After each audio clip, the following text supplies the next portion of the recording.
Good morning. Anybody recognize that song and remember the TV show it's associated with? Sanford and Son.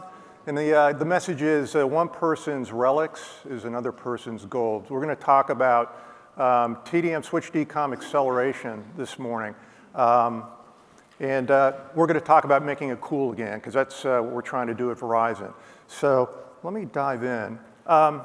You know, what's driving Verizon's investment in TDM switch decom? It's the four areas you see listed there on the left. Obviously, the power reduction and the expense savings reduction, those are the anchor reasons we're doing it. But there's a lot of other pull-through benefit that you achieve when you do switch decom. And just legacy TDM decom in general, that's important to recognize, because as you build your cases and sell to leadership, they're all really relevant components to getting those business cases approved and funded. And to that point, I mean, I'm going to hit a couple of these climate initiatives. In the Northeast Corridor, where most of our in-franchise network resides, you've got these local laws that put restrictions on the carbon emissions for a building. New York's got one, Boston, Washington. There's some additional ones being worked up in Maryland and New Jersey. And what we've learned is that we can actually use switch decom to stay underneath those thresholds. It's a very elegant way to stay out of trouble with the local jurisdictions. But it's more of a cost avoidance on the expense side. So again, even though it's not directional cost reduction, it's an area that we put into the case because it's relevant. The other one to call out is technical space recovery. We spend tens of millions of dollars every year on outfitting our technical space, power, space, cooling overbuilds. And one of the things that we've been able to model here is using switch decom to actually get in ahead of the technical space exhaust and avoid significant amount of capital, to the point where the capital avoidance on the PSC overbuilds can almost self-fund what we're trying to do here. So the key point again is when looking at decom in general, it's important to really look beyond expense savings, but to also look at those other areas, the total cost of ownership that would really bring the case over the finish line. And that's really what we're trying to do here, is to identify all those pull-through benefits that decom can bring to the table. All right, so it wouldn't be a discussion about networks if we didn't have an architecture slide. You probably noticed that's a recurring theme here this morning in the presentations. But let me start in the upper left, which is essentially the problem statement that we're trying to address. What you see is a TDM host switch. So think of these as your legacy DMS-10s, your 5Es. And then off of those, you've got, in some cases, a tethered remote switch, just a smaller form factor of a TDM switch. When you look at the IDLC, that's an integrated digital loop carrier, and that carries some of your more critical DS0 circuitry, like the tip and ring. So that's directional, and we pull that forward into the new architecture. And then the OLT, that's part of our PON architecture, and that delivers a directional service FTTP voice. So that's also something we pull forward when you look at the future mode architecture on the right side. But when you talk about the architecture, we had three things that we wanted to achieve with the directional architecture that we were going to land on. First of all, it had to be cost effective. And the commercial agreement around it had to be the right one. It needed to support our long-term network reliability objectives. Voice modernization or voice network modernization is core to that, but there are some other benefits that we were trying to achieve just from reliability over the long term.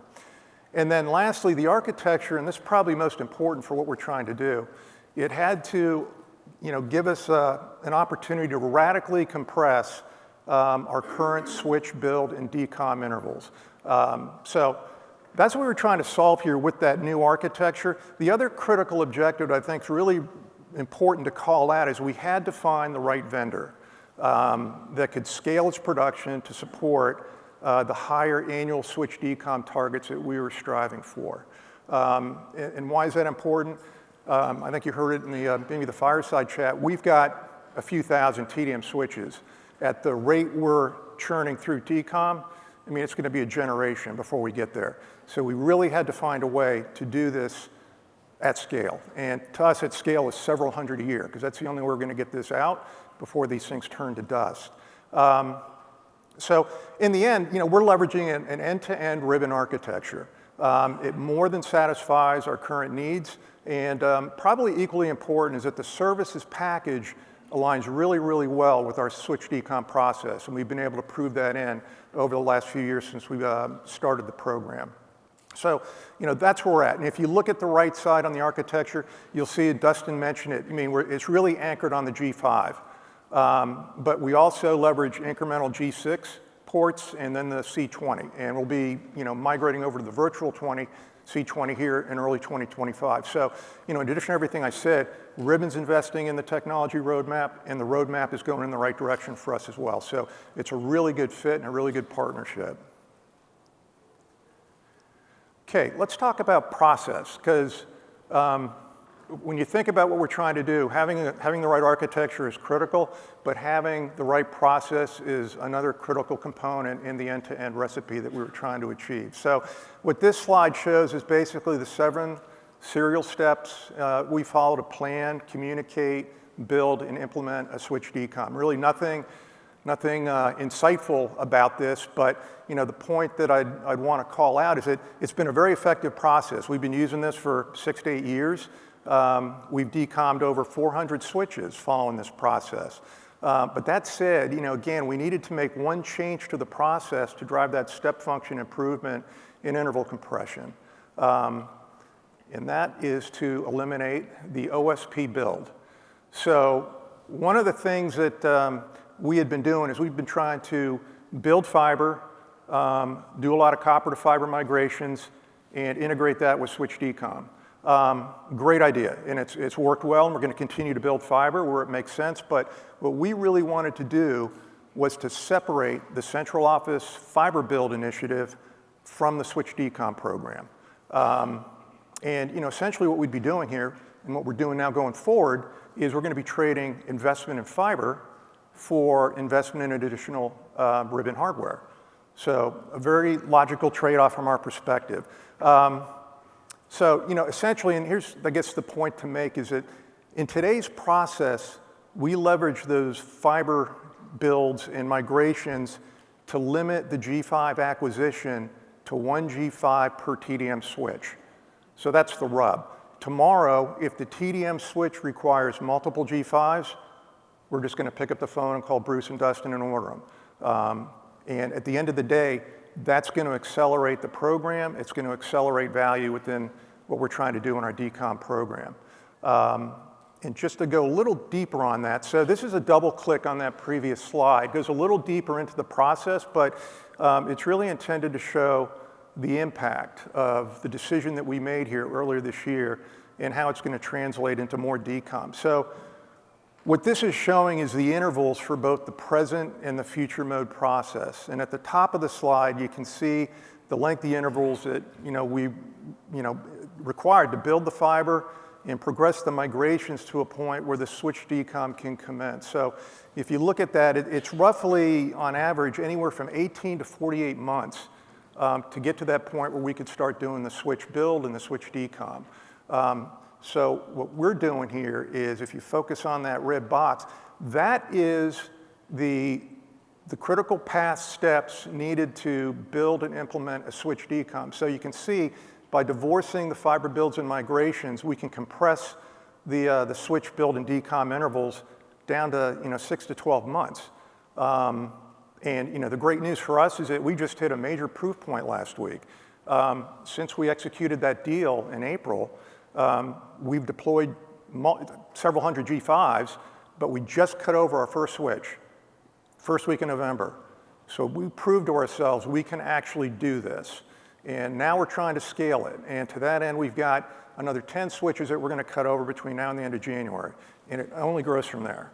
So this is going to put us on a trajectory over the next couple of years to pull that TDM switch decom retirement from a generation into something that we can live with. Because as these platforms do get older, less reliable, your maintenance agreements go up, tougher to harvest picks and spares. So we're going to try and cannibalize these switches that we're powering down to just extend the shelf life of the other switches that we're going to keep in the network. All right, so just some key takeaways that I'd want to drive home, and Dustin hit on a couple of them. The partnership between Verizon and Ribbon has been critical to the success of this initiative. I remember I was on a phone call with Bruce and the head of our global network and technology group, Joe Russo, probably about a year ago. And that's where this idea was hatched about trying to do switch decom from the levels that we were doing it to the levels that we're aspiring to do it and are now doing it. And it took us several months to turn the crank on the model. I think Dustin and I worked on like version 50 of the right commercial model. Bruce made some calls to his partners to make sure that they could support the supply chain that we needed to scale. And as Dustin also said, we got the right commercial terms to make this work for both companies. So it's been a really, really great success for at this point. And I'd want to thank Bruce and the entire Ribbon leadership team on where they brought us to this point. The other thing to mention is that the architecture and process, you heard me speak to that. It's not a one-size-fits-all. The decisions that we made were the right decisions for Verizon. But in some cases, maybe you guys want to follow a different step in your process, or maybe you want to follow a different architecture. But for us, it made a lot of sense. And when you think about it, the problem statement that I reviewed is pretty similar for all the carriers and large enterprises in the industry. So something to think about before you start off on this journey. And then the last thing is, we're doing it, like I said a few minutes ago. And that's really exciting when you take something from an idea to a whiteboard to a model, you enter into a partnership and you start doing it and you start to see success. And it's a great place to be. Because one thing that I'd want to leave everybody with is that, network decom, it's a critical phase in the network lifecycle management. We don't talk about it that much. We want to talk about the new technology, and that's as important, if not more so. But we're at a point now where decom is becoming critical, just due to the nature of the platforms. A lot of them are end of life, manufactured, discontinued, and it's really important as an industry that we come up with the plans to care for our own legacy networks. And that's it. Thank you very much.